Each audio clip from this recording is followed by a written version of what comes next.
Hi, I am Dr. Kim Sage. I'm a licensed clinical psychologist, and I truly am glad you are here with me today as we talk about what it really takes to recover and survive from having toxic parents, often parents who really struggle to provide the general sense of security and consistency that most of us need. As I always say, no parent is anywhere near perfect, and we all make mistakes. But when parents live in very specific types of disorders or patterns where they have very poor insight, they are never open to real discourse or change, and they kind of stay stuck in their own disorders or trauma responses or whatever they have going on, it makes it really hard to emerge from those childhoods without, honestly, some scars that are going to affect how you see yourself and how you engage in adult relationships. And that is especially true for those of us raised by parents who really struggle with some type of emotional and relational and mood stability, which is very common in untreated borderline, also possible in layering of a more narcissistic behavior with borderline. I'm going to kind of go through both of those. Before I do though, if you're new here, please consider subscribing, and that way you'll get notified when I post new videos. And please check out my links down below on the courses I've created. This course is called Borderline and Narcissistic Parents, Healing and Dealing with Your Trauma, and it is just really truly full of everything I could ever dream of that I would want you to know if you had this childhood. A course called Remothered, based on learning how to remother your inner child and inner parent, and how to heal and talk to both, and how to set up your life in a way that honors your healing. And also a free course, so check those out down below. All right, so let's get into today's video. So as we think about where the wounds can be, there are certain ways it plays out in our adult lives. So I'm going to go through what I think are the main things you want to really focus on in your healing. The first one is looking at the perfectionism that you have held on to as a result of your childhood. How you have often become the inner and outer critic of yourself and the world, and how that can really be a very strong prison to live in. If your idea as a child is that I must be perfect, or everything is bad and flawed, and I must always do every single thing I can to be accepted and to be loved, including how you look and how you live your life and what your job is, or your performance.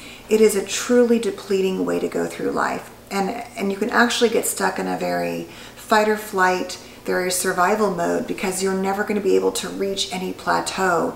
It's always, paddling as fast as you can to be as good as you can. And there's no such thing as perfect. So that becomes an endless and exhausting kind of path. And that really can also play out in your own parenting. So when you actually grow up and have your own family, if you aren't mindful of this need for perfectionism or how to never be your own parents, that can make also you in a place where you have set yourself up to be nothing less than perfect, and nothing will make you realize how human you are than parenting. How much of a human being and truly just you're like the rest of us, right? I hope there's humility there when you get there, because all the things you said, well, I would never do, there are some things you won't do because you're not your parents. But there's a lot of things that we end up doing because that's our pattern or our path, or our brain just goes to that. Or we think we're trying some new parenting technique, and 20 years later we find out it wasn't a great one, right? So there's lots of place for humility and grace and compassion there, but you want to work on that. The next thing is that I often talk about how we can do splitting. Splitting is a very common dynamic in both borderline and narcissistic individuals who struggle. And it really is them offloading negative feelings and not wanting to hold the bad feelings. And so they will often put them onto you and project them onto you. They also basically play out in seeing everything as good or bad, right or wrong. And that is something that we can do as their children, is we often split too. So we are good or bad, our partners are good or bad. Even though we don't have the diagnosis, we can take on these traits, and that's definitely one you want to work on and look at. And remember, there is a huge gray area in life. In fact, most of life is not black and white, it is gray. And so you want to really be aware of those tendencies and do some work on that by challenging those beliefs and things like that. The next thing is your fear of conflict and conflict avoidance can really interfere with your ability to communicate, to self-advocate, and ask for what you need. And so that can make it where you never speak up, but you hold kind of seething resentment inside, or you never speak up, but then you blow and say and do things that you wish you hadn't. Just understand that whether you were exposed to kind of an internalized rage, or the parent was raging and always angry and, kind of dumping all their things on you, that you might have your own difficulties managing anger and resentment and just learning to self-advocate. And in your mind, those can all be the same thing, and they're not the same thing. So dealing with those issues is really important.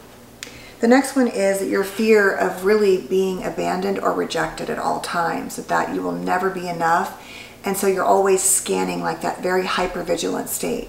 In fact, hypervigilance, I would say, kind of preloads this whole video, which is always trying to do and say and be everything you can to avoid, wounding, rejection, not being perfect, all of those things, having someone hurt you. And so you want to really look at your tendencies to sort of always operate from a path or a position of not being enough, and having to always jump in front of that, or be prepared for that, or almost play out the dynamics because you think it's going to happen. And so we can actually make it happen sometimes. We can actually sabotage a relationship because we're so afraid of being left. We kind of can set it up to where eventually things break down. And we can say, see, I knew you were going to leave me, but often forget to look at our part or our role and how we showed up, who we chose, how we behaved, those types of things. The next thing is to really look at how you can be very achievement focused, and that goes back to what I was saying in the beginning.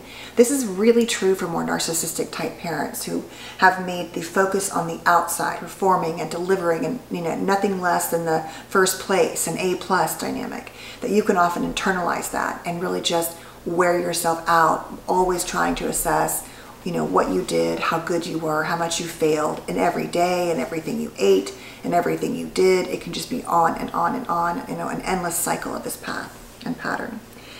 The next thing is to look at your outside in orientation, your tendency to be a caretaker, to always be looking for everyone else to be okay before you can be okay. You really want to work on that, because if you don't, you will spend your whole life always taking everyone else's temperature first and then trying to, adjust yours accordingly. And it is a depleting and exhausting way to live. And eventually you often wake up feeling resentful and alone because you've basically kept it off of you. The focus has been off of you and on everyone else. And yet you have needs and wants and desires, and you need support and help, but you never learn to ask for that. The next thing is to look at your numbing and ways you might check out, dissociation, numbing, things like that keep you from feeling the pain that you feel and dealing with the reality of the relationships or the life or the partners you've chosen or the parenting struggles you have, right? If you stay just out of it all the time, there's no room to self-reflect and to decide, you know what, I don't really like that, or I need to feel those feelings or whatever and deal with them. You just kind of stay removed the whole time. The next thing is difficulty with intimacy and physical expressions. A lot of people that have these kind of childhoods have real difficulty with true intimacy, with true affection, especially in a partner way. Oftentimes it feels safer with our kids, but as they get older, that can also bring up feelings, especially because there were often a lot of boundary violations as a result of our childhood.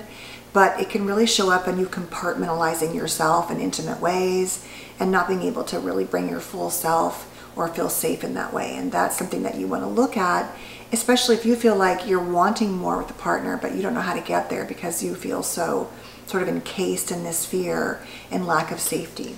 The next one kind of goes back to caretaking, which is just always being a giver and never setting up time or space or asking for help for what you need, and getting too comfortable in that so that you sacrifice your own life. And then the last couple things are your tendencies to isolate, which is very common when you get emotionally overwhelmed, or to be very shut down in your feelings, or to be maybe the opposite, just so out of control that you feel like you can't manage that. To deal with your emotional life, whether it's from an isolation perspective or an excessive emotional perspective, to understand that though you had to do those things to survive in childhood, you were no longer in childhood. And to look at your trust issues, how you might show up always expecting people to let you down and to break your heart and to not come through for you. And we want to be prepared. That's certainly true. There are many people in this world that do not have your best interest in mind, but it's not true that everyone does it. And then look at your risk-taking. Oftentimes we know that like those exploratory behaviors in childhood, kind of going back to attachment theory, make us less likely to take risks and try new things. And those can really be holding us back from the life we want. And lastly, I think this idea that you are responsible for everyone else's mood and mind.